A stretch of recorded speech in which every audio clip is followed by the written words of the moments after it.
Yeah. $8 historical low of Space Pirates and Zombies 2. You can get it at Good Old Games right now for $9.99. Oh, really? I may do that. Yeah, I like GOG. They're okay. Yeah, I like GOG. I don't They got mind- some free games going on too as well. Yeah, So I don't mind not a bad launching time. game. I kind of wish GOG was the lord of all of them because they got the no DRM. I like that. Yeah, I do like that. Yeah, I just have too much shite in Steam these days for me to switch completely. But Oh yeah, yeah. I'll never switch completely. I'll have to. yeah, you're gonna have to I'll have to manage hate, it. I'll have to hate Steam and hate Good Old Games at the same time. Yep, It's you're gonna have to hate it all at the same Hate it time. all. All right, you ready? Let's do it. Let's do this. Let's do Okay, this show. recording has begun. Intro incoming in 3, 2, 1. Another visitor. Stay a while. Stay forever. Welcome to the Boop Show. This is the Boop Show, episode 197 for Monday, December 17th, 2018.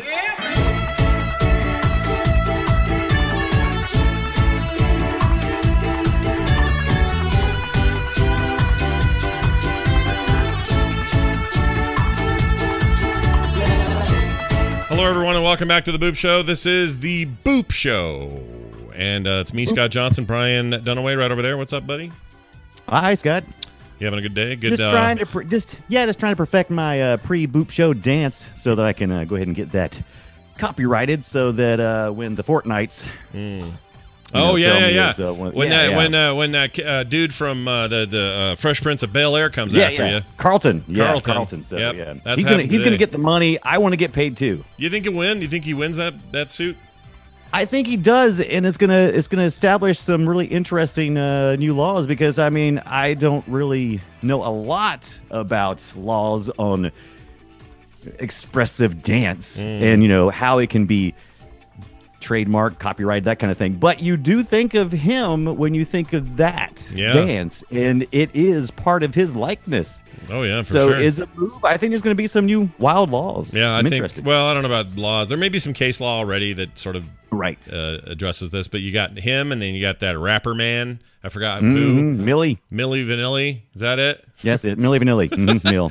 He's mad at him too, so he's suing him. So you got two major high-profile celebrity suits happening against them. Now, this isn't the same as MC Hammer's not going to sue World of Warcraft because the orcs use his Break It Down dance. Okay, they're not going to do that. Right. The reason they're not is because World of Warcraft doesn't sell that dance. It's just part of the milieu of the game. I suppose if you really wanted to get litigious, you could go after it if you wanted, but there's no real reason to, because there's no direct financial benefit for Warcraft having that in there. However, if you go play yourself some Fortnite, you can put down raw ass cash on a dance by his real name is, what is it? Alfonso Ribisi. Alfonso Ribisi or Ribisi, and you can get his dance for real money, and that does kind of screw him out of a thing that maybe he would otherwise have copyright or trademark over. So I don't know. I'm real curious about it. I want to see how this all plays out because it's interesting little bit of lawyering going on in the video game world with paid for dances. And also a new source of income for me. I had no idea there was such money in dance. I mean, I knew it was great to sell a song. Like every summer we got a new dance craze, and it's great for selling your music, but I didn't know you could actually make microtransactions on your dance. Well, I'm down with that. And you get down in boogie too. That's the other thing, is you're not afraid to tear it up and let the world I want know. my 99 cents. Yeah. I think I want your 99 cents. I want 50 cents of your 99 cents. That's right. We'll do the new 80-20 that Oh, that's good. What's I her do name's like doing. that, but I think I prefer the new Discord 9010. Yeah. That's what they're doing. You know, it'd be for their great. games. This would be great if this whole case turns out at the end of it all, it ends. They do it in favor of Carlton. He wins. Okay, gets a crap load of money, millions of dollars, and then the very next day, Epic goes, "Yeah, that 84% split deal we're doing with the developers for our new store, we're going back to the 70-30 Yeah. because we lost money to Carlton." Man, I don't think there's I don't know how much money they're suing for, but Epic's got some money right now to lawyer up and to fight this thing. So They got tons of money. it's gonna be interesting. Yeah, if this is a dumb little game that nobody was playing, I don't think you'd see a lawsuit. No. But I'm actually going to let's do our homework here. Let's see what he's asking for, just for funsies. At first, I thought he was suing for $2 million because that's what an article read that I was reading, and I was like, okay, he's just like the other case, $2 million. And I'm like, okay. Oh, $2 million is the guy's or the person who's suing as well. He's not looking for $2 million. Right. By the way, this dance is called the Fresh. That's the name Fresh. of it. Well, that's what they call it in the game, right? In the game, Yeah. But there's actually another game, a name for it. I'm not sure what. Trying to find the. Oh yeah, here we go. 1 to 2. Oh, Fortnite is there. 8.4 billion this year. Epic uses the dance and other dances. It doesn't say what he's asking for. A little respect. They say just like the Millie case, or 2 Millie is his name. 2 million. The Epic rep said the company does not comment on ongoing litigation, so we don't know what they're asking for. This is all closed door stuff. So anyway, I think it's fascinating. And for those who argue, well, games have been doing this for years, it's just because they're so big. No, I want to make this pretty clear here. They're selling the dance. Other games don't sell the dance. They just have it in there. Now, I think Destiny might. That's a game people should look at, because I think Destiny does some dance emote stuff that it may be based on some actual, trademark stuff from somebody.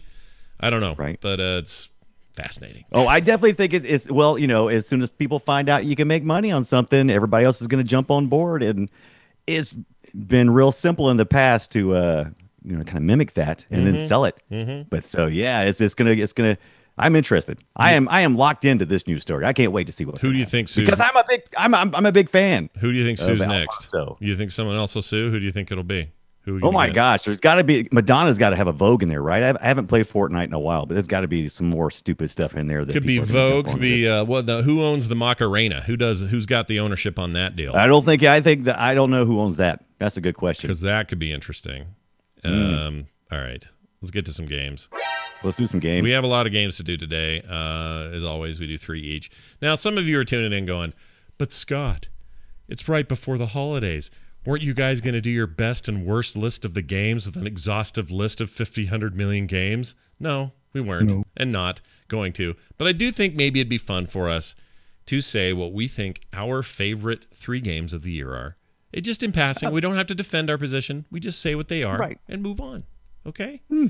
Brian, I'm going to do my 3rd favorite game before I tell you the game I'm playing, and then you'll do the same. By the time we get to our 3rd game each, we'll say what our number 1 game of the year is. How's that sound? Okay, that sounds good. My 3rd favorite game of the year is Uzwiz.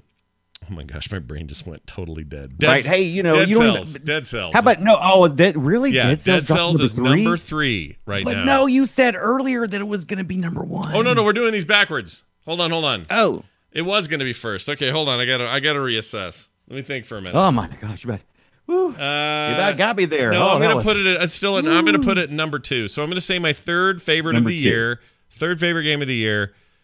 Red Dead Redemption 2 is my 3rd favorite game of the entire year. Okay, so there. Right. I don't have to explain it. I don't have to tell you why. I'm just telling you that's my 3rd favorite game of the year. I'll get to number 2 and 1 here shortly. 2 and 1. People are going to be a little surprised by 1, I think. Right. But you kind of sprung this on me, and I'm like, I definitely know my number 1, but I haven't played the one that I think is going to be my number 1 yet. So. Oh, interesting. Right, and we've played a lot of games this year, but some of them were for 2017, and I'm trying to make sure that some of these that I'm about to say aren't 2017. I'm double checking to make sure here. I mean, the thing with Dead Cells is I played Dead Cells during its entire early access period, and that was all well before 2018. Right, but the release was this year, so I think that one counts. Again, chat room's like, what? You liked it more than what? I'm telling you right now, we are not going to defend ourselves. We've done that all year as we played them. I'm just telling you, my 3rd favorite game I played this year was Red Dead Redemption 2, and I think it may have been number 1 if it was released on PC. And I know that's a weird thing to say, but I really feel that way. All right. No, Fury Road is not number 1. That's a movie. Okay. Oh, that's it. Fury Road. Yeah, it's always number 1. All right, Brian, I'm going to talk to you today about a game I may have brought up before. I'm not sure if I have, but it's significant to talk about it again, because it is now leaving early access in early February, and it's been worked on for a long time. The game is called and this isn't going to be new to a lot of people, but the game is called Astroneer. Oh. If you're familiar with Astroneer at all, you start in a space station in a little space pod, and you release yourself from that space pod down to the surface of these planets, this Terra planet. And it's never the same place. It's also sort of generated on the fly before you get there. You land on this great big planet, and then it poops out like a little platform. And now you're a little dude who we're actually looking at an old version of this game. So I apologize. This video is not the most recent. This came out in 2016. This footage I'm looking at right now, chat room. But anyway, there've been big changes to the game. It is this fantastically beautiful, weird little space game where you run around in a little spacesuit, a little backpack on, and you find wreckage and salvage and also buried stuff that you can dig out of the ground with your little ground digging gun. And and then you collect things like resin. What's another one? There's resin. There's I forget the other stuff called compound materials like clay. You'll find some other kind of materials as you go, and some are very exotic. Some are things you maybe have heard of, like resin's a pretty common thing. You collect this stuff, you take it back to your place, and then you start building new things. You build a new it's almost like a 3D printing platform. So you lay that platform out there, and then you start building a what do you call it? Like a it'll print out like Cloud City? Well, it'll print out like a this is a word I'm trying to think of, and I can't get it to come out of my head. You'll print storage. That's the word I was looking for. You'll print poo, and you'll print storage. Yeah, okay, cool. and other So buildings and analytical equipment, and your backpack also prints small things that you can build on the backpack. In addition to these larger things, you have power between these devices, and you play this game, and it's awesome. I'm giving it no. Even though these games don't look alike, there's a game that I played as well that I'll be talking about first that kind of reminds me of everything you just said. Yeah, definitely. The two games that we're playing on top of our list this week, I think, are very similar. I played a huge amount of the one you're going to talk about, and they're not, they're very different implementations, but they are definitely of the same. Collect them resources, survive, make build. A thing, research a thing, make the next thing. I mean, I'm not sure I'd call these survival games as much as I would call them a hybrid of. There is definitely the survival aspect of it, no question about it. But there's also just lots of exploration and finding weird stuff and taking that stuff back and then researching it and then ending up with cool tools and cool new buildings and cool new abilities. It's just a kind of a rad game. What I like about it the most is the look and the feel and the sound of it. It's a very pretty game.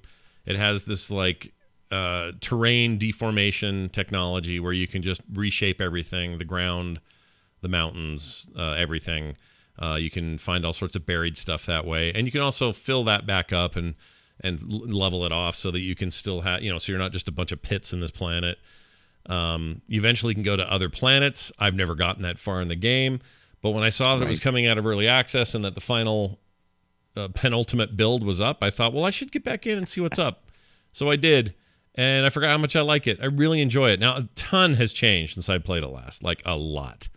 The mechanics, the very early mechanics of how you build your stuff and start to build your base out is very different than what we're looking here in this video right now. How you obtain power, how you save your progress, like all this stuff has changed, but they've really come a long way. I think it's super awesome, and I can't wait to play a whole crap ton more of this. So a whole crap ton. Yeah, Astroneer, check it out. Available now. And I don't know if its price is going up after early access. Probably is. I don't actually know that. I feel like I should know that. Let's see. Can I see? No, I don't know how to tell that. But I think that it's probably, well, whatever price it is now is probably the price that'll stay. I don't know. But I think I paid $29 or something. Oh, I forgot to mention, this has like a major co-op component. So you and 3 of your friends can hop in here and do stuff either local or online. And that's pretty fun. And yeah, I think it's been, so far for me anyway, been worth every penny, and I continue to be excited about what's next for it. So right, and it's still in early access. So I mean, until it's not February, really, yeah, until February. Yeah. Even though it's been out for a while, I mean, just in early access. So that's interesting. I want to pick this one up. It is beautiful looking, and I love the environment, and I love the fact that you got to do a little more space exploring. I hope you got that out of your system so we can get on with something else in 2019, maybe some cowboy stuff. I don't know, man. I'm having space problems right now. You know how I'm obsessed. I can't help it. And I played a lot of other like stuff we talked about last week. Spent a lot of time this week playing more of X4, and I played a bunch of other space games. I have another space game today to recommend. Like, I kind of have a problem with the space games.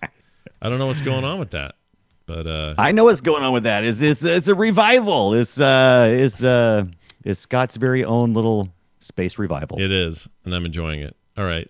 Speaking of revivals, let's talk about Subnautica, a game I also play, and so I'm very. Oh yeah, tell me your number 3 first. My number 3, I'm going to go with an indie title that I played tons of this year. It was Ghost of a Tale. Oh my gosh! Remember me playing it? Yeah. Here's the theme. Here's the theme for it. Congratulations, you got it.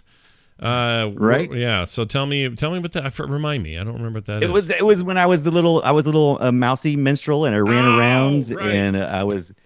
You remember it now? You went down the hallways. There was a lot of stealth, kind of thief. Yeah, exactly. Stuff. Exactly what it was. It's a stealth kind of game. Yeah, correct. I remember that. All right. So number 3 on Brian's list. What's it called again? Ghost of a Tale. Not a good name because not very rememberable. Yeah, a lot of people like that game. I meant to play. Right, but it was independent game, but it was designed by a game designer who worked at DreamWorks Universal. So Lionel Gallant. Hutz. Oh, Lionel Gallant, not Lionel. Yeah, Hutz. Gotcha. So good on you guys. I enjoyed it. Nice. All right. So Subnautica. You've talked about Subnautica before. I've been trying to pick this up for a while. When I say trying, I've been trying to watch for a deal because I wanted it, but I wanted it to be good at VR before I got it, because that was one of the things that was really making me hot about this game. And I didn't want to play it in my regular mode until I played it on VR. And you know what? I couldn't help myself because Epic Games, they just opened their Epic Store. And so they are giving it away for free. This is their first freebie. They're going to do a free game every couple of weeks or something. Yeah. Yep. And so until December the 27th, 2018, you can go get this onto your Epic account. And I played it, and I am a human, and I must survive in the Subnautica world, right? If you haven't played it yet, you crash land on a planet that is, as far as I've seen so far, I've only played it maybe like 6 hours or so. Yeah. I really want to dig deeper. But you land on a planet, it's all water. Your ship ejects you at the last minute, and you're on this little life preserver, and you've got a little bit of stuff there where you can construct elements that you'll need to try to repair your smaller pod so you can get to the big ship before the meltdown, because there is a time clock on this thing. So there's probably a little more survival to this than the Astroneer. Least favorite thing about Subnautica is the timer. I hate it. I freaking hate it. And so here's how I play it. I play creative mode only, where there's no timer and no stress and nothing costs anything. That's how I like Subnautica. Right. Yeah. You could do that. I played the regular mode, which is the first one, but yeah, you can play it's a creative mode or something like that. But that's I liked having that time limit on it. I like that little bit of pressure. Also, a lot of pressure if you get too deep. But I tell you, I really love the way this game looks. It is a beautiful game. Yeah. And I jacked it all the way up to the highest settings. It ran pretty good. And then I took it all the way down to the lowest settings, and it still looked good both ways. And it played just about the same on my machine. But I had trouble getting my first little bit, so I died like the first 3 times in a row. It was just like dead, and I'm like, what am I doing wrong? Oh, I need to get some bladderfish, because you catch your fish as you're swimming in the water. After you got your little pod, you got your own little, your little breathing apparatus. I can't really see it, but I guess that's what he's got on. And he dives down. You have to explore and look for fishes. And when you find a fish, you grab him if you're lucky, and then that'll be entered into the computer. By the way, the computer lost its mind. It lost a whole bunch of blueprints that make you like an advanced species, where you can create, scanners and more breathing tanks and flippers, so you can go faster in the water. Also, so that you can process the food and cook it right there from the little.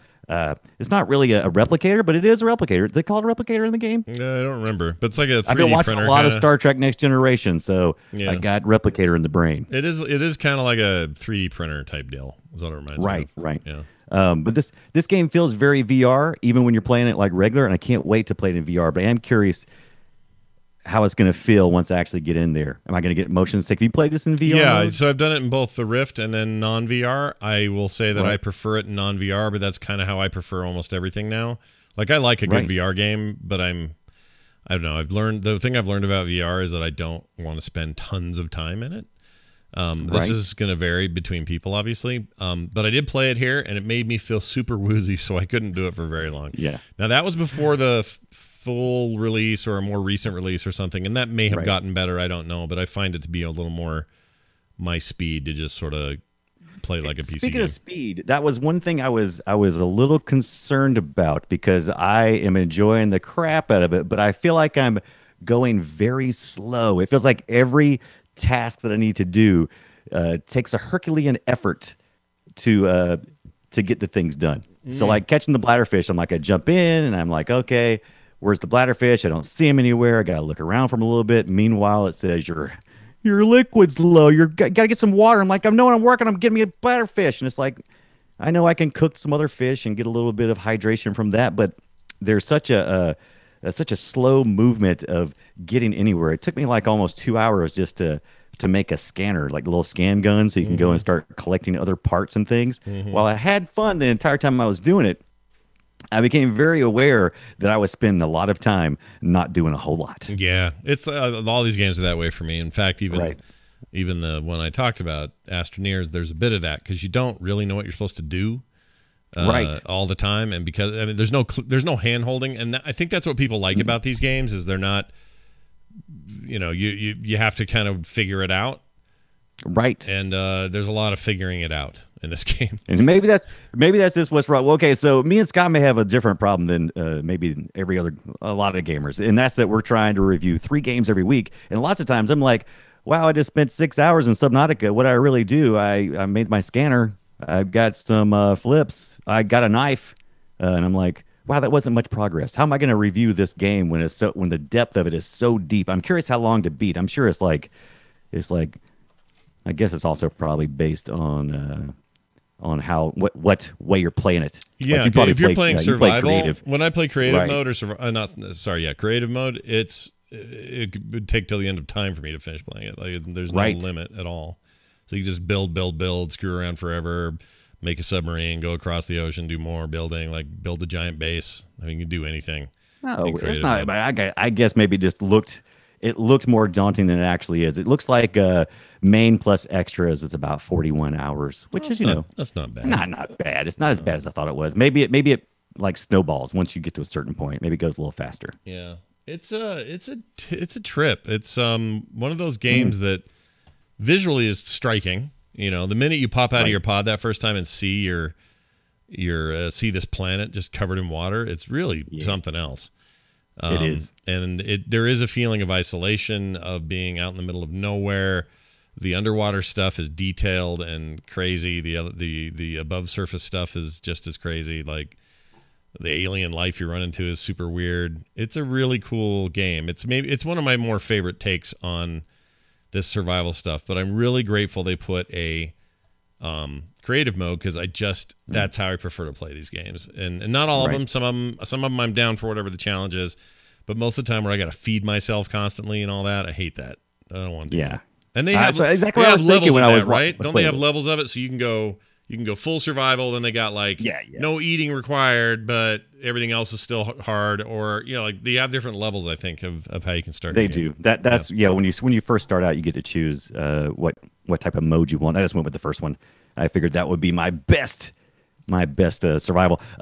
So yeah, you can on Steam right now. If you just hate Epic Games, you don't want to get their free game. and install their client, you can buy the Intrepid Explorers pack bundle, which comes with Subnautica and Don't Starve together. Two things that Scott loves to survive. Yeah, I wish I I love those guys so much that make that Don't Starve game, but it's the starving part I hate and the madness part. I don't like either of those mechanics. The madness.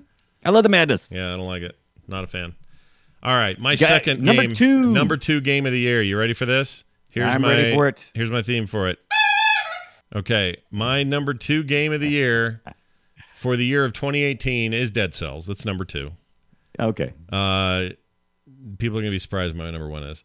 I love Dead Cells, and I continue to love it, and I will always love it, and there's so much to love. So we'll see how it holds up in the next year when there's a lot of really cool games coming. That Hades game in this Epic Store looks like if Diablo and Dead Cells had a baby, which sounds like just right up my alley. I haven't played it yet, so I need to pick that up. But there are, certainly other games that are pretenders to the throne, but I think the best roguelike on the market right now is Dead Cells, and I love it very much, and that's all I'm going to say about it. Here's my next game. It's a space game. Hey, Brian, shocker. What? It's a space game. It's called, I forgot the name already. What's wrong with me? Here it is, Starcom Nexus. Starcom Nexus. Which is just one more bad name in your space game. Kind of. Yeah, they're all dumb. They're not all, nobody makes a good name of anything anymore. It's because it's hard to remember, though, because I'm looking at this and going, oh, what did this yet? I don't know. So very positive, though. I'm very, very pleased with this, and I'm excited to talk about it for a couple of reasons. One, it's very affordable. I want to say it's like $15.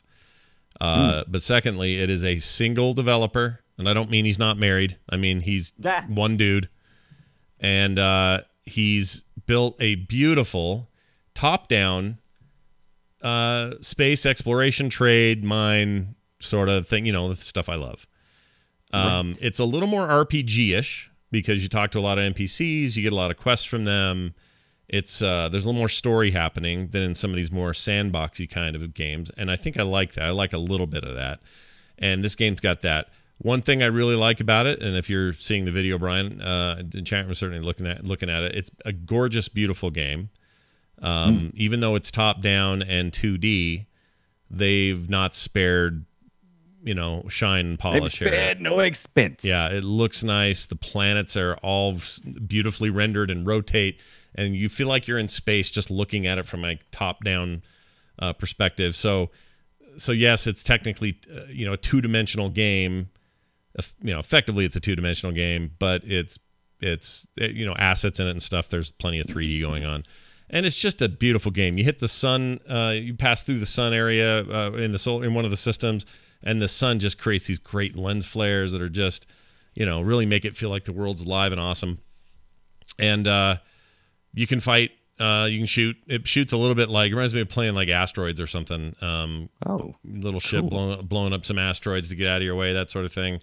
There's other ships you can talk to. You can board other ships. You can trade. You can run missions and then just earn money. Like, there's all those things that you'd expect from a game like this. And you jump from system to system, discover new planets, scan them. You send little away team down to the surface, and once they've gone to the surface of the planet, they'll discover like a cool anomaly. And then whatever that anomaly is will give you money, and you can make choices. That's where the RPG part comes in. It's just like, well, do you want to destroy the anomaly and see what happens, or do you want to leave it and leave? Do you want to, there's always these choices. And when you make those choices, sometimes it means more money to bring back. Sometimes it means you killed 3 crew members. Like, you got to be smart, and some of it's luck or whatever, but there's just a little bit of, how do you replace those crew members? You go back to your station, and the lady there will give you new hires. She'll give you new people to work for you. So you can fill those back up and have a fully staffed ship, that sort of stuff. And as you go, of course, you have upgrade trees where your tech gets increased. You can add new modules to your ship, change the kind of ship it is, make it more fighter, more exploration, more, what's another good one? More of a survey ship where it's all about science and stuff. And, you can add, additional guns and turrets, and you have so many slots per chassis and that sort of thing. So there's a big creative sort of work on your ship mode thing going on as well. But for me so far, and it's an early access, just launched. I love supporting small developers, and it shows just tons of promise. I love where it's headed. I love the aesthetic of it. It's already very polished and looks better than most one-man productions. And I think it's super neat. So well worth it if you're, again, hooked on this crap like I am, and you're into your space games. It's called Starcom Nexus. And sounds really good. That's the other thing I forgot to mention. Great soundtrack. Like, it's got all that stuff. It just immerses you. Feel like you're in space. It's great.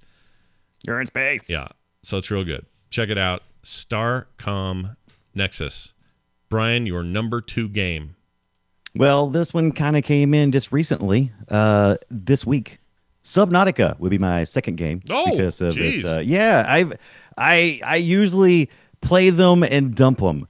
That's what I've been doing a lot this year because we do have a kind of a breakneck speed for playing games. And after I get through here tonight, I'm gonna go inside and I'm gonna play some more Subnautica. Wow. Okay. It is my number 2 game. I was kind of putting it to 3, but maybe because Ghost of a Tale, really, I played tons of it this year. I mean, just like, I don't even want to look. It'll be bad. So, yeah, but I'm going to say Subnautica is my number 2. Certainly not going to be Fallout 76. However, I love the crap out of that game. And if you ask me on my top 5, it would be there. Would it? Maybe. You're not just saying that I to don't make know. Nicole happy, are you? That's not why you're saying that. No, I genuinely enjoyed a lot about the game, but there's also a lot to hate. I don't think the game is complete. I don't think it's been released yet in my head. It's just not there. I know it's gonna be there. That's the reason why I can't put it in this list. I just can't do it. Well, Brian, here's your theme for your second game. Hold on. Where'd it go? Here you go. He was a bread lord. There you go. Bread Lord. You got this number 2 game for Brian Dunaway. All He's right. a Red Lord. Gabe, give me your take on this here. Bendy in the Nightmare Run. This sounds like something I do every night. Bendy Nightmare Run. Okay, Yeah. so you may have played Bendy. Nope. It's been a PC game for a while. Never even heard of released it. Chapter 5. No Never idea. heard of Bendy? Nope, no idea. Oh, what look this is. look at this. Look it up. You got to see Bendy. It was it. It looks like an endless runner to me. Yeah, is that what this Okay. is? Oh yeah. In Nightmare Run, that's exactly what it is. But I'm talking about the PC game. Oh, I've never heard of Bendy. I don't know what this is. Never heard of it? No. Oh yeah. They just finished out this season. They have 5 chapters. They just finished chapter 5, and it is. I'm trying to look now. Let me see if it's available in the store and for how much. Bendy, where you at? It's like some 1920s cartoon looking deal here. It is. I wish Cuphead had been this year. I would have picked it. So Bendy and the Ink Machine, yeah, it's like $20 right now. There's also a free demo, but I don't think it works because they've been having a little bit of trouble lately. It is. Why am I talking about Bendy and the Ink Machine? Anyway, it's on the PC. Yeah. Go check it out. It's a fuller game. It's more of a puzzle game. What I played was the mobile game Bendy in Nightmare Run. It is. Do you like runners? Infinite Sometimes depends on what they are. Exactly. There's Me some too. I've really enjoyed in the past, and there are others that annoy the hell out of me. So Right. This game reminds me, like you said, it's a 20s looking cartoon animation, black and white kind of style. The app has this film grain constantly running over top of it. It is very much meant to make you feel like your I think it says your show is loading or something like that. And it very much reminds you of like watching one of these old cartoons that's been transferred from film to like your TV. So it is an infinite runner. But it doesn't feel like an infinite runner really because Bendy is running towards you and it's got elements that feel more like a platformer to me. So you have 3 lanes of running and you're running from these different bad guys. And you know how they always cartooned weird things back in the 20s. You know, they would bring things to life. So in the first couple of chapters, you're running from you're walking the plank, which is the first chapter, and you're running from a treasure chest with like little tentacles coming out, and he's running and chasing you. And while he's chasing you, he's throwing like fireballs into the air, and you got to avoid them as they're coming down upon you. And you know they're going to come down because there's a little circle under your feet that starts flashing. And so then you have to like move to the right or left lanes or wherever you need to go to. There's also 3 levels of jump as well. So the whole thing is kind of laid out in a 3x3 grid where the character moves to. Yeah, this plays a lot like imagine Temple Run, but going toward you instead of away from you. Is what this reminds me Right. of. And see, Temple Run, I don't know if it's because the way it faces away from you and you're encountering objects as they come over the horizon. It feels different than looking behind you. That's what you're basically doing. You're looking behind Bendy, and something is chasing you instead of going forward. So this is more like an infinite chaser instead of infinite run. But there's it gets kind of repetitive, but you don't really notice the repetitiveness until you've been playing for a while, because you can keep customizing Bendy, the character you have. You can put new outfits on them, and you can also upgrade your weapons. However, there's only 3 levels of weapons. There's I think light, medium, and heavy. They do the same amount of damage regardless of what they actually are. So in the game, you may have a knife that only takes 1 hit away from the bad guy, but there also may be a brick, and it only takes 1 hit away from the bad guy. And the only difference is the aesthetic of the look.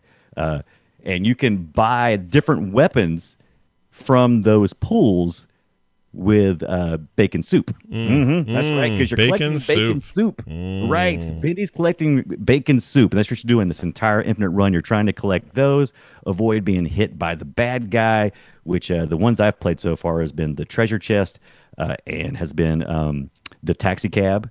And I just started another one too, and it is a can of beans. And they will the taxi cab's really cool. I like him a lot because he will chase you, and he has laser beams he shoots out of his eyes, speed buggy style. That sounds great. Oh, I love Speed Buggy. Speed Buggy's the bomb. He's excellent. So this is Bendy in Nightmare Run. What? Yeah. But the things I like about it, like I said, is this it's very relaxing to play somewhat. Once you start getting the rhythm of the game, because it is a runner, you get a very specific rhythm going. And once you figure out those patterns, it plays really well for you. However, I don't like that it's kind of repetitive. Once you've beaten one chapter, the next chapter is really just more the same with a different look. Yeah. There's not a lot of differences between the two, and they're trying to sell you on this bacon soup. So they're trying to sell you a lot of that, like you can pay real money for so many bacon soups, and then that bacon soup will open up the next chapter or open up more costumes for Bendy to wear, and they're constantly giving you advantages if you watch their ads. So like if you watch an ad, then you'll get like an extra +4 on your health. And they're selling their merchandise too. By the way, Bendy has a lot of merchandise. Do you not go to GameStop? Have you never been to GameStop? I've been there. Yeah, I know what's up. Bendy stuff everywhere. Yeah. By the way, GameStop has an exclusive deal with the makers of the regular Bendy game, and you can at GameStop you can buy Bendy and the Ink Machine for the PS4 and the Xbox One, and that's the only place you can get that right now. Unfortunately, mine was sold out.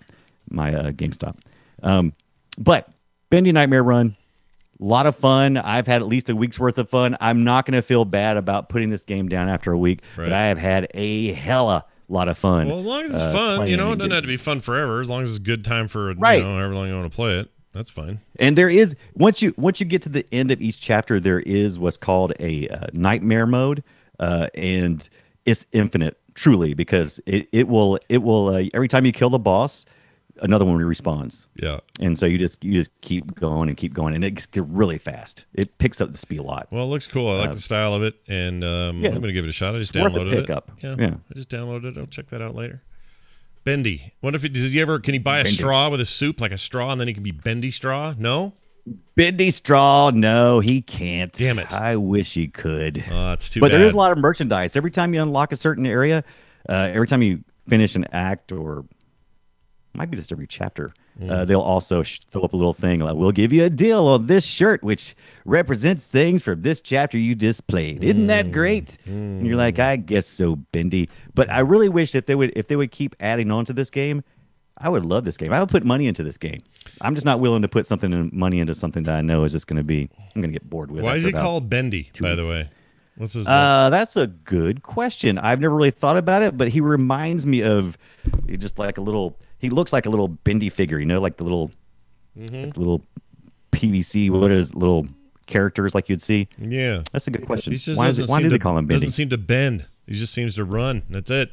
Maybe that's the reason why he's called Bendy, because he's kind of like you know, those characters were, we called them spaghetti arms. Those characters were, they didn't really have like joints. They were just kind of spaghetti armed, and maybe they considered that to be. They still do it now with a lot of some of the newer stuff. In fact, some people call it Cal Arts style, and some people don't like it. But it's the sort of squiggly arm. Squiggly arm. He's pipes. He's made out of a bunch of pipes. Pipes. That's it. That way you don't have to make elbows. Save you some time. All right. My number one game of the year. What? Here's my theme. Okay. My top pick of the year, the game I had the most fun with pretty consistently. And it's been a hard year to pick just one, because I think there have been a lot of really good games this year, like last year, like the year before that. It's been a good run in the last 3 years, I'd say. But the game that I got the most enjoyment out of and really loved was Assassin's Creed. What? Yeah, Assassin's Creed Odyssey. I think Assassin's Creed Odyssey is an amazing game. I think it's way more than just a continuation of the series that we've all been playing for years. It is it's an RPG now in all the ways that I like. I think the setting is really cool. And I think the characterization of the girl, the sister, is awesome. I think the dude's just a lunkhead and fine if you want to play him, but I think she was the real way to play this game this year. And from what I understand, the DLC is really good, but there is so much to do in that game, so many places to go, so much stuff to pursue, way more than any game before this. I found it to be a shockingly good, not just Assassin's Creed game, but video game in general. And I would recommend it to just about anybody. And if you're playing it on PC, and hopefully with a decent video card, it is glorious on PC. It really runs well.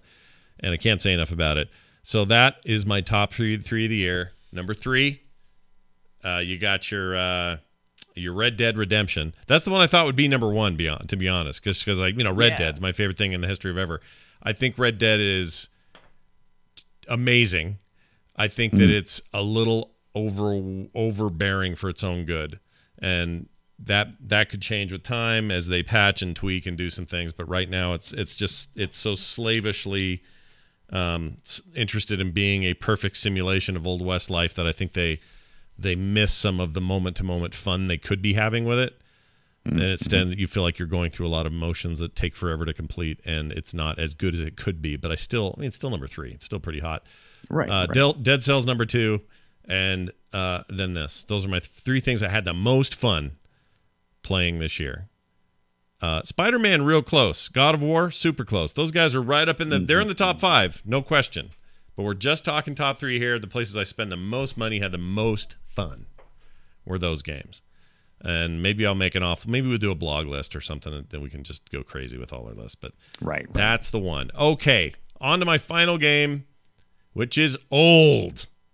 Okay? Old as dirt. This game is old. It's called Hero Siege, and it's old. It came out in 2014, maybe 2015 by the time it was ready for prime time. Not 100% sure on that, but I think so. Anyway, it is basically it's like a 16-bit Diablo. No, what? You go into these random little places and kill a bunch of stuff and get random loot and bring it back. There are 14 classes, tons and tons and tons of gameplay. It's a roguelike in some ways, but in other ways it's just straight up Diablo. And Diablo's a roguelike in some ways anyway. But it's freaking great. I really like it a lot. And I just discovered it. I didn't even know it existed. Normally this kind of game is like just on my radar because I follow this stuff and I love these kind of games and I'm always looking for something like this. And ran into this on Steam on some sale or something and went, oh, what's this? This sounds like way more fun than I deserve. So I've been playing the hell out of it. It's just really responsive and crazy explosions and awesome gameplay and fights and wicked spells and a cool retro vibe and all that stuff together. You know, I know some people are sick of the retro thing. I'm not. I like it as an aesthetic. And not much else to say about it except it's what you think it is. I'm impressed by a couple of things. Yes, it is an older game, 2014. So it's about early 2014 at that. Yes, it is an older game. However, they have did an update as recently as today. Yeah, they're always updating patching more stuff. Yeah, so they've supported it. Yeah, they're very supportive of the game. The developers have been. There's an online mode. They have since made phone versions of it. So there's an Android and iOS version of this as well. I haven't played those, so I can't speak to them. But I think this plays really well with a controller. Mouse and keyboard is fine if you don't mind WASD for movement, but it's not kind of a point and click Diablo style movement, which is kind of a bummer because I do like that. But the controller is really good in this game. I think that's kind of the way to play it. And it's just kind of over the top and ridiculous and rad loot drops, and you go swap out loot for better loot and all the things you like about loot grinds. It's all here. It's a dungeon crawling random map thing. You got a teleporter or a little teleporter thing to take you back to town to sell your stuff when you get too full of stuff. There's bosses to fight, massive loot from them, destructible objects in the environment, like straight up 16-bit Diablo. That's how it feels. Yeah, geez, it's Hero Siege. I might have to pick this up. I might have to go in with some people. Yeah, this thing is single player, multiplayer, online multiplayer, local multiplayer, co-op, online co-op, local co-op, shared split screen. Let's all get on the couch and play. Yep, all that stuff for $17.99 for a 4-pack. I think it's worth it, especially for a 4-pack. Geez, that's a really good deal. This looks cool. If you end up with it, you found this. You end up with it. We'll do some runs in there because this would be a really fun co-op experience. But a lot of the tropes that you're used to with Diablo are there, like there's a health globe, and then there's a shrine, and if you go talk to the shrine, you get extra stuff for a little while, and that wears off, and the cooldowns and the abilities and the whatnot. There's a town. You go there and you do quests and talk to dudes, and as you get cooler stuff there, you can craft more things, buy more things. Like it's all that. It's everything you're thinking of. It's all that and a bucket of chips.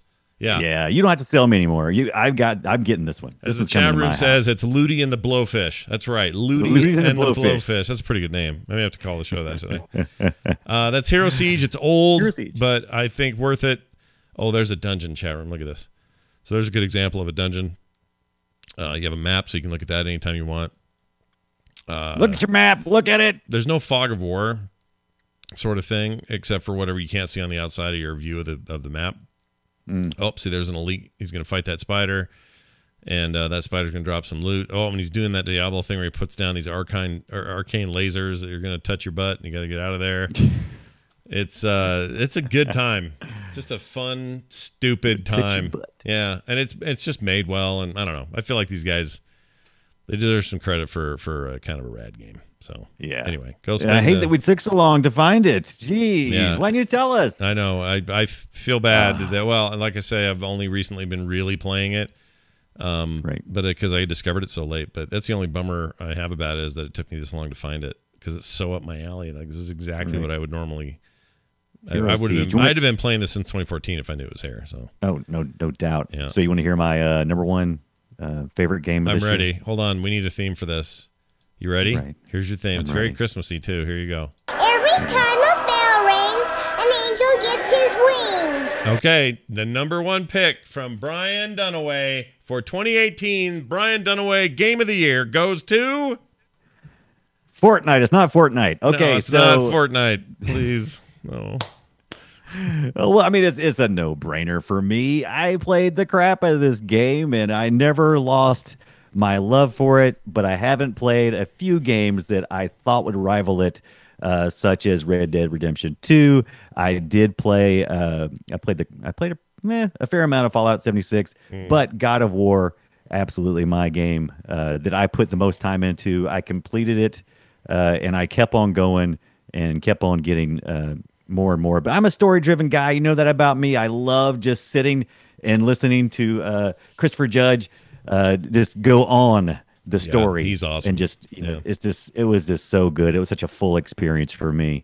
Yeah. And so I picked it earlier in the year, and I'm sticking with it. I never could get topped. Yeah. with that. Now, don't be wrong. Don't get me wrong. I played a lot of great games this year. Unfortunately, a lot of them weren't necessarily from 2018. Like Owlboy wasn't really 2018. Oh, It was Owlboy last is year. really good. Yeah. I really love that. I played the crap ton of that. I played Little Nightmares, which is 2017. But we're not talking about 2017. We're talking about 2018. So God of War is my pick. It's a good pick, man. It's in my top 5. It's probably, I don't know. I have a hard time deciding if I like that or Spider-Man better, but I'd probably put them right up next to each other as my next on my list. So they're good. Those are good calls. Shank Blusters mentions Being Human, Detroit, Being Human, and I enjoyed that game. I played it.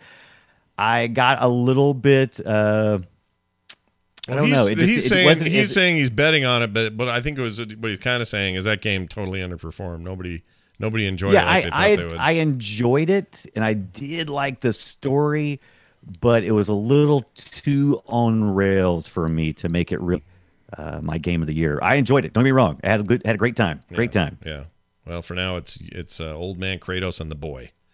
Oh, the boy. And the boy. I'll go back and play it some more. Hey, but what I also did play, he's not going to win any awards other than, hey, that was kind of cool. Onrush. It's a one of those vehicle combat games where you're not really racing to win to the finish line. You're racing and fighting each other. This was free if you have PS Plus this month on the PlayStation 4.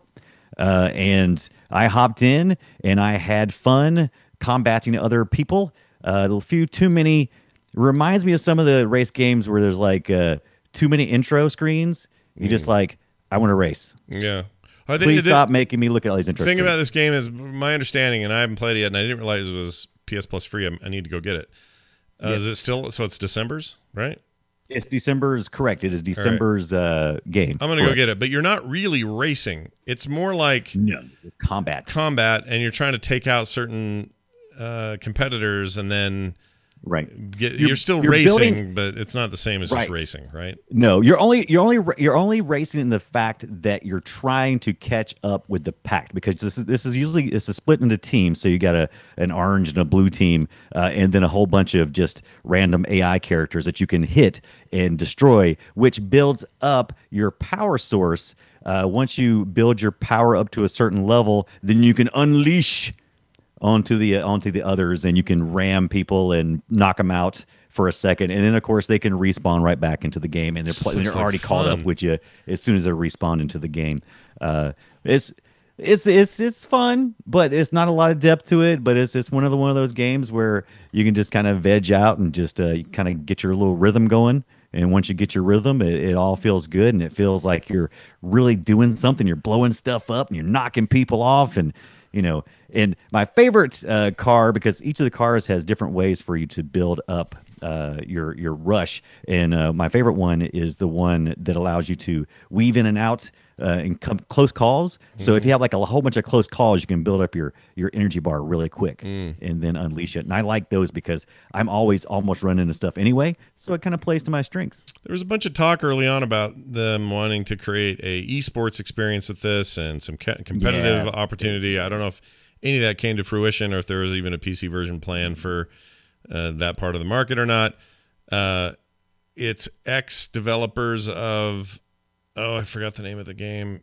It was a Sony game, racing game, came out PlayStation 3. Oh my gosh, you guys, I can't think of the name of the game.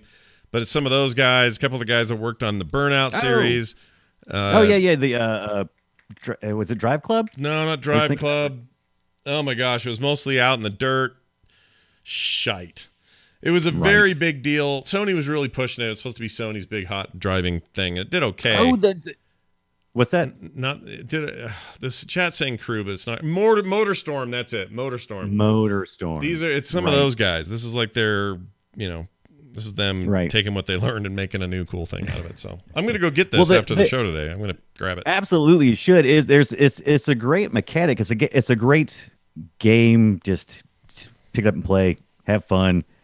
Don't worry about it. I would in the morning times when I was getting ready for work, I would turn it on and I would race for like 30 minutes, and I would never be late for work because I would just go, and I'd crash and like, okay, what time is it? Okay, Yeah, you cool. can just get in and Time for out. another. Yeah, I Yeah, like games like time to do that. another one. I like games like Yeah. that a lot. I wish this was on PC. I'd play it more probably than I will on PlayStation. I think I would play it less if I was on the PC. I play this more on my PS4 because it's such a, like I said, it's just such a pick up and play game and go and do. Well, it seems good. Maybe. It looks very Mad Max too. This world of people trying to kill each other in this little race, Right. Which I'm into.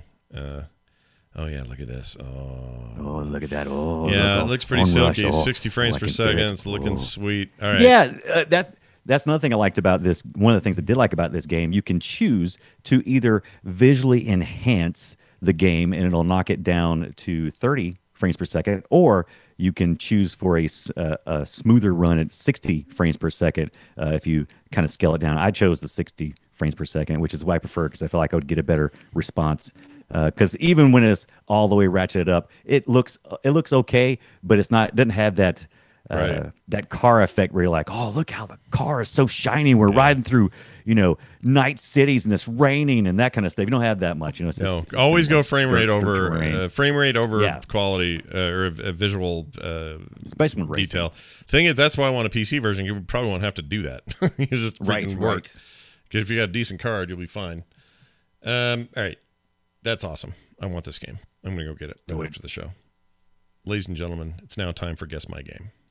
That's right. It's where me and Brian do a thing, and then we have to play it, and then we decide what game it is. This has no theme, but I'll give it one just for fun. Here you go. Get that finger out of your ear. All right, here we go. So, Brian, get that finger out of your ear. We need a theme for that. Sure enough, we've sat around for like a year not giving that thing a theme. We need a theme. Yeah, it needs a theme. I'll work on that. But in the meantime, I'm going to play your selection first this time, and I'm going to try to guess what this game is.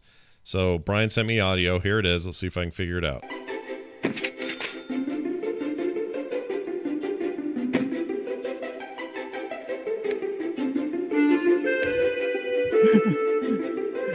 Is that mine or yours? What do you mean? What audio This is is the that? file That's your audio? This is the audio you sent Oh. me. Oh, okay. I thought I was listening to yours. No, this is yours.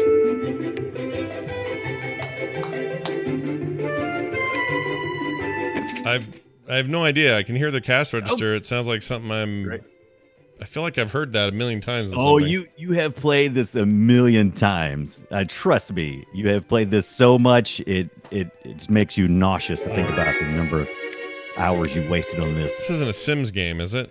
Of course it is. Oh, what is it? Which Sims game is this? It's the original, The Sims. Oh, the music's great, dude. Freaking Isn't it love though? Oh, God, yeah. I used to love I leave that running just in the background. You go start your little Sims game up, and I had my little Logitech speakers and everything, and that little music was. It's really good. Yeah. I So love good. that music. I'm gonna have to go find that soundtrack now because I love it. Ching, ching. Good. All right. Well, see, I kind of got it. I sort of hesitantly got it, didn't I? What confused me is that you didn't play one, and you usually play yours first, and I was like, did we just pick the same game? Yeah. No, I told you right before. I said, "Hey, I'm gonna play yours first this time," and you must have missed me saying that. okay. Yeah, I'm yeah. sorry. I missed No, that. it's all I missed good. it. It's all good. All right. Now I'll play mine and see if you can figure this out. Are you ready? All right. Here goes.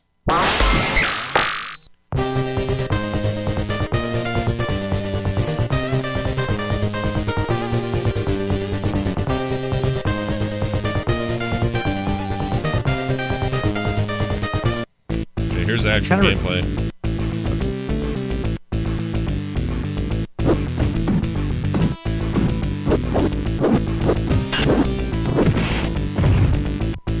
Any It's ideas? definitely a beat 'em up of Yeah. some sort. Yeah, yeah, yeah. At first, when it started up, I thought it was Star Fox, but then it went into a punching. I don't remember him. I don't remember him punching Toad or anything. So Well, this original sound right here should be the giveaway. Hold on. That should at least tell you what system it's on. that felt familiar. And I loved this game, even though it turned out to be not great. It's okay, Right. But it was trying to. Let's just say it was trying to compete with a very popular thing that was happening at the same time, and maybe that's a hint that you can figure out. well, I mean, I want to do something like Streets of Rage, but I know it's not that because it's too cartoony. It's not it's Streets kind of of silly Rage. and goofy. Yep. I don't know. What year was it? It's I should look that up. 90. Where is this? 95 or so? 95, 96, something like that. It's a Genesis game, and it was exclusive to the Genesis. Very exclusive. Let's say it's a full-blown fighting game, if that helps you. Right. So not just a side-scrolling beat-em-up, like an actual one-on-one fighting game. Right. Oh, I just don't know. I don't know. It sounds familiar, though. The chat room doesn't have it either. All right, the answer is, boy, they tried so hard to make this a big deal, and it really just went into obscurity. And I don't know why, because I kind of liked it okay, but it was the Sega Genesis version of Eternal Champions.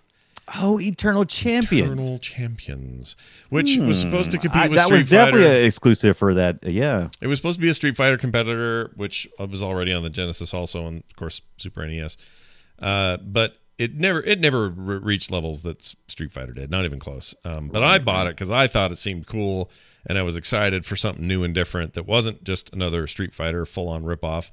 It had some interesting characters, and they did some stuff.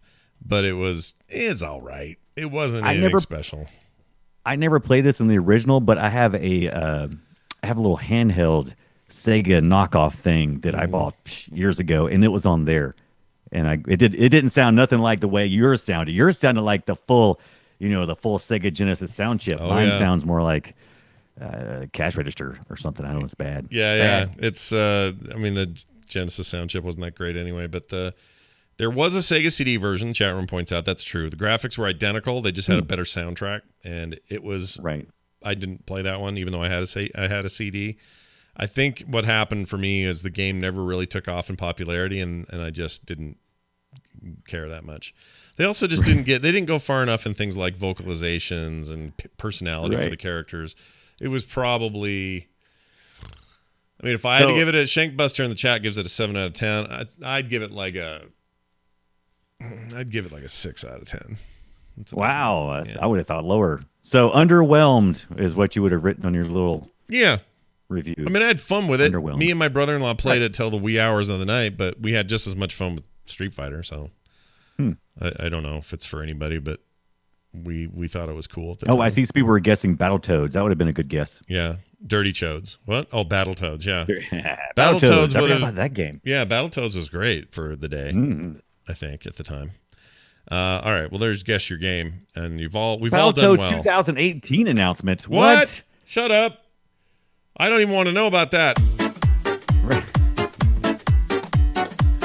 Is that for real? They're really making one? What's going on? I see some stuff. I don't know. Maybe that's fake. We'll have to see. It says E3 2018 Battletoads announcement for Xbox.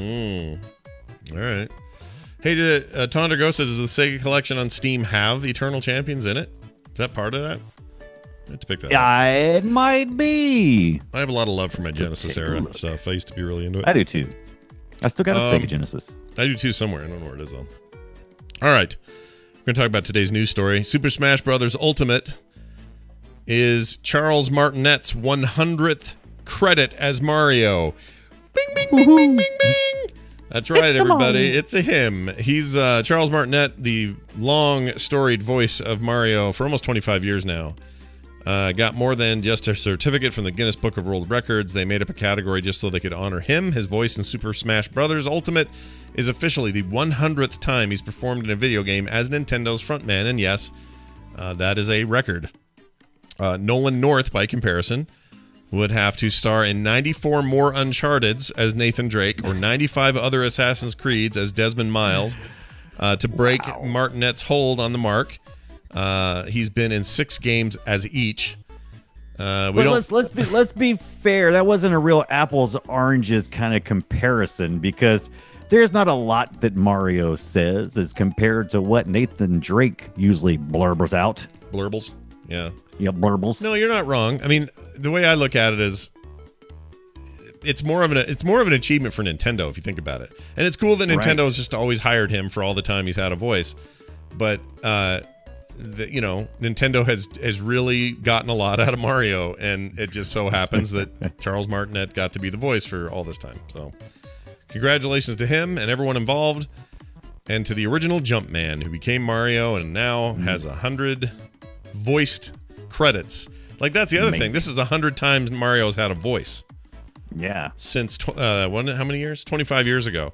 Which I want to say the first game was N64. Mario 64 had the first voice in it, I think, for Mario. I'm not sure about that actually. Yeah, that's a good question. Let me see. Mario's first words. Yeah, first time Let's see if Mario that's a spoke. Let's see. Super Mario 64 was not. It says. Really? I could swear I remember hearing it, but maybe. Oh, here it is. Check this out. The game is called Mario's Game Gallery. No. Even folks who already knew about okay,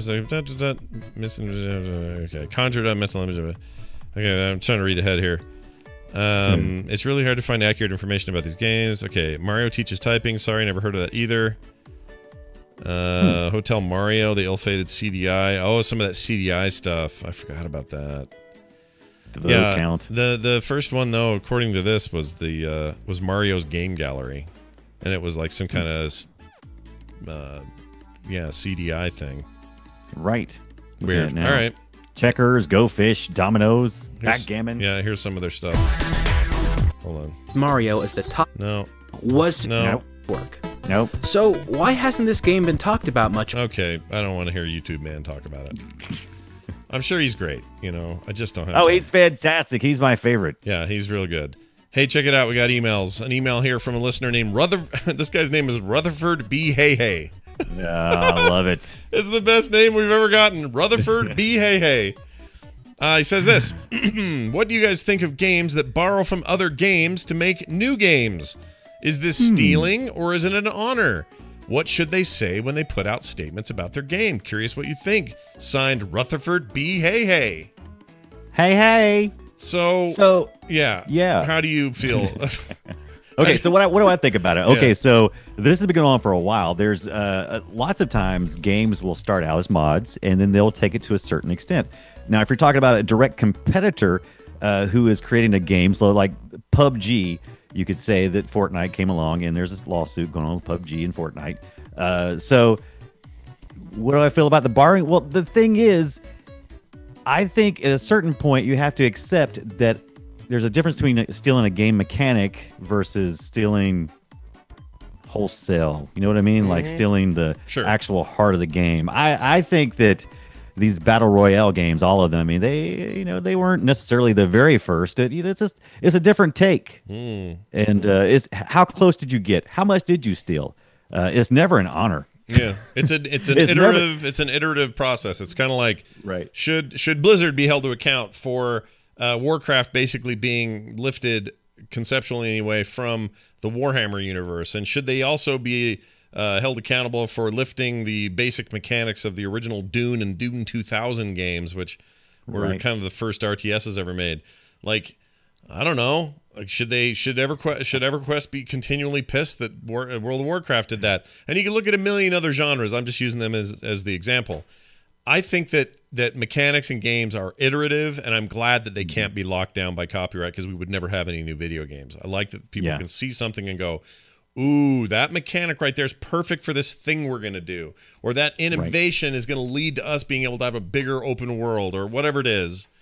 I think that stuff's really important. Now, if somebody just straight up rips off a game, that's different, and I think we would know the difference. It's the same as somebody rips off your artwork or rips off, whatever.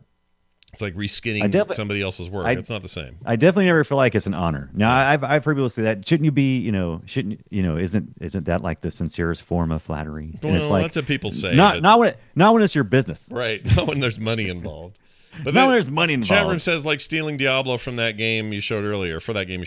I don't think that's stealing Diablo at all. It's like it's just taking mechanics and saying, hey, what if we did this to it? And I don't have a problem with that. I think Commander Keen did a good job. They stole from Mario, but it was really its own game. They just stole some of the mechanics of it, but then it has a totally different flavor. And I'm fine with that. Stealing game mechanics is how humans interact with devices. And, there's been a lot of lawsuits for phone companies too, and how you interact with the device. And is it, can you copyright doing this, making this motion? It's like Microsoft and their double click patent. Right. This is so stupid. Tezorpa people by Apple in the chat says Call of Duty Modern Warfare did progression in multiplayer, and now it's the norm. I agree, especially in shooters. That didn't exist before then. Modern Warfare was like, whoa, what in the crap? world-changing stuff they put in there. And now everyone does it, and nobody complains because that was a huge innovation. Mario 64 introduced the world to three-dimensional platforming games. Changed the world. Never looked back. Like, Tetris inspired a million other kinds of sort of Tetris-like puzzle games that are fantastic. Like, none of this is bad. I think this emailer, what I would say to this emailer is, don't make it a problem that doesn't exist, because this is a good thing. And sometimes that means someone's going to just blatantly rip somebody off, like straight up down the line. Like, you'll see some Korean or Japanese or Chinese mobile game that is a total ripoff of League of Legends. Right. But then that I think is weird, but it's not the same as League of Legends taking their ideas they learned from Dota, which was learned from Warcraft 3, which was an RTS. Like, that's fine, because that's just iteration and building upon what you know. Coming in and going, our orc looks like Thrall. That's ripping it off. Yeah, if you know what I mean. I think when you get down to character level and story level, it's a little bit more protected because there's a lot more laws already in place for that, or at least court cases, precedents that they can look at. But that's really good. I like this question. It's really it's a good question. Yeah. Also, I like the final part of that too. Is what should they say when they put out statements about their game? You certainly shouldn't say we stole your game, but they've done it in the past. We've had plenty of games. Lots of Steam games in their descriptions, and the Steam games will say inspired heavily by blah blah blah, and they'll name off these games. I think that's great when people do that. Chat room, unrelated things in the chat must have missed our earlier conversation this show, but says, how about stealing real dances and putting them into the game? That is, we talked about it at length at the top of the show, but I think that when you are selling those dances, that is different than when you're just sort of honoring them by putting them in a game.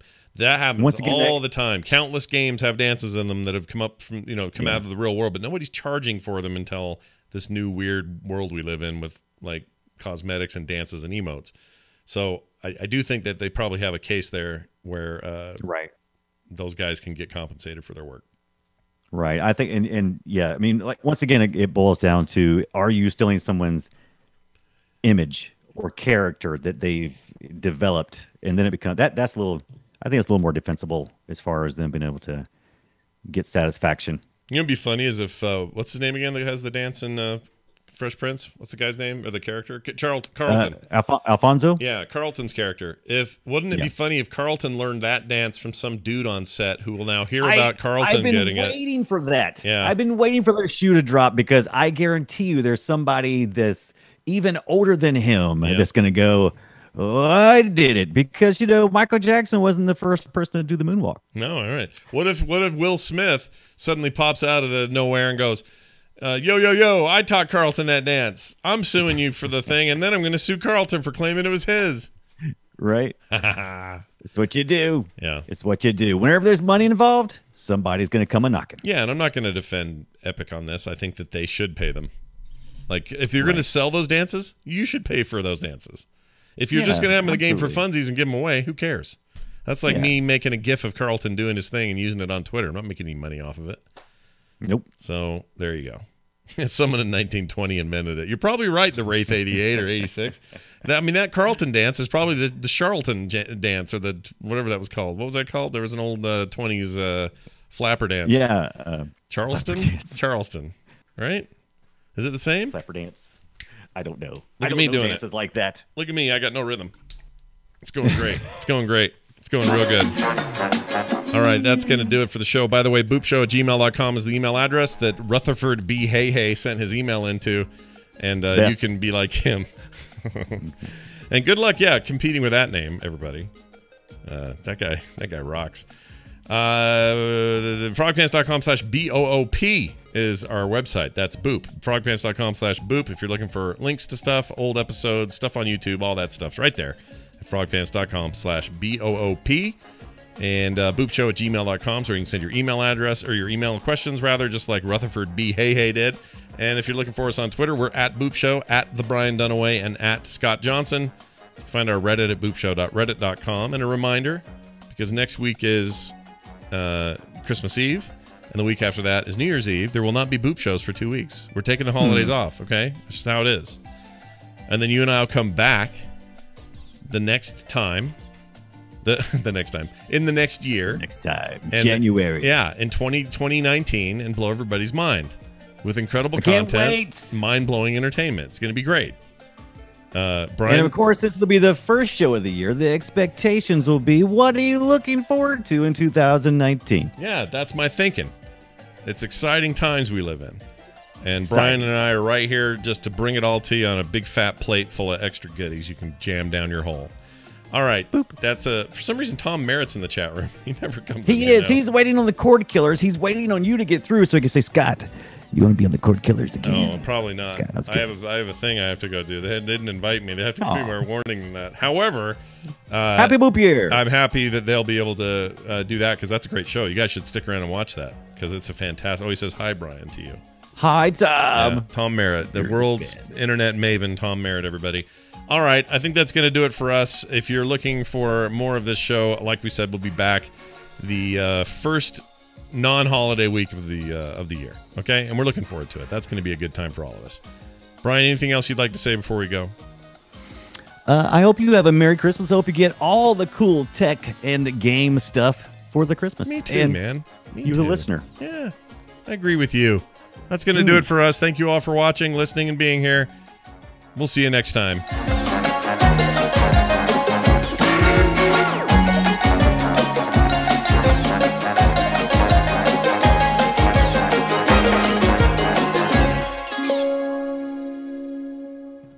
This show is part of the Frog Pants Network. Frog Pants Network. Get more shows like this at frogpants.com. I don't like Steam. All right.